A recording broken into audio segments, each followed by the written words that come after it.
अध्याय 2 संदीपक की गुरु भक्ति। श्री गणेशाय नमः। एक दिन एक नाम जप करने वाला शिष्य श्री गुरु चरणों का ध्यान करता हुआ कहीं मार्ग में चल रहा था।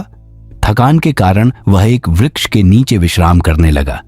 उसी समय उसके स्वप्न में भस्म, व्याघ्रचर्म और पीतांबर धारण किए हुए एक योगी प्रकट हुए। उन्होंने अपने हाथ से उसके ललाट पर भस्म लगाया और उसे अभयदान दिया। शिष्य की अचानक नींद खुल गई। उसने चारों ओर देखा पर कोई नहीं था। वह आश्चर्यचकित होकर फिर यात्रा पर निकल पड़ा। थोड़ी दूर चलने पर उसे वही योगी प्रत्यक्ष दिखाई दिए। वह आनंदित होकर उनके पास दौड़ा और उन्हें प्रणाम करके बोला, हे स्वामी, आप कौन हैं? कहां से आए हैं? कृपया अपना परिचय दीजिए। योगी ने उत्तर दिया, मेरा नाम सिद्ध है। गाणगापुर के श्री नृसिंह सरस्वती मेरे गुरु हैं।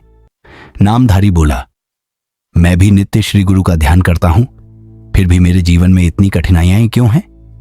सिद्ध ने उत्तर दिया, वत्स, तुम एक निष्ठ भाव से श्री गुरु की सेवा और भक्ति करो। शीघ्र ही तुम्हें उनकी कृपा का प्रत्यक्ष अनुभव होगा। इसके बाद सिद्ध योगी ने उसे एक प्राचीन प्रसंग सुनाया। ब्रह्मदेव ने कलयुग से कहा था कि कलयुग में केवल वही मनुष्य बच पाएंगे जो गुरु, भगवान, माता पिता, ब्राह्मण, गौ और तुलसी की सेवा में तत्पर रहेंगे। ब्रह्मा ने कलयुग को गुरु का महात्म्य बताया। गुरु शब्द ही चारों प्रकार की मुक्तियों का दाता है। गुरु ब्रह्मा, विष्णु और शिव के रूप हैं। यदि देवता रुष्ट हों तो गुरु रक्षा करते हैं, लेकिन यदि गुरु ही नाराज हो जाए तो कोई भी रक्षा नहीं कर सकता। गुरु सेवा से तीनों शरीर, कायिक, वाचिक और मानसिक की शुद्धि होती है और सभी सिद्धियां प्राप्त होती हैं। फिर उन्होंने एक कथा सुनाई। प्राचीन काल में गोदावरी नदी के तट पर अंगिरस आर्षि के आश्रम में वेदधर्म नामक एक मुनि रहते थे। वे पैल आर्षि के शिष्य थे और अपने शिष्यों को वेद शास्त्रों का अध्ययन करवाते थे। एक दिन उन्होंने अपने शिष्यों से कहा, मैं अपने पिछले जन्म के पापों को इस जीवन में भोगना चाहता हूं। इसके लिए मैं काशी जाऊंगा। वहां मुझे कुष्ठ रोग होगा। मैं अंधा और अपंग हो जाऊंगा। मुझे 21 वर्षों तक सेवा की आवश्यकता होगी। तुम में से कौन मेरी सेवा करेगा?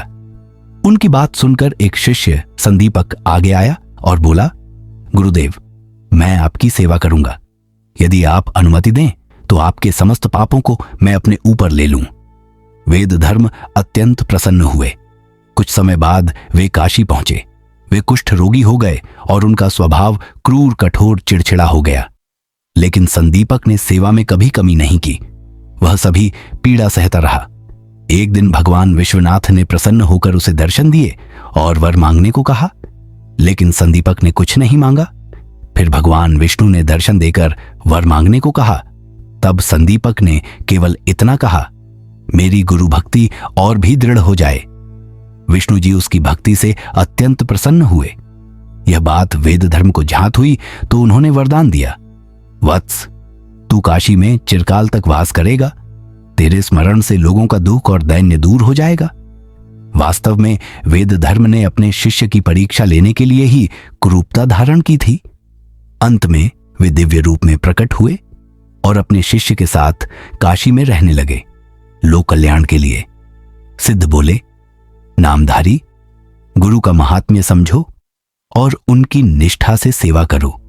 जो ऐसा करता है उस पर स्वयं भगवान शिव की कृपा सदैव बनी रहती है।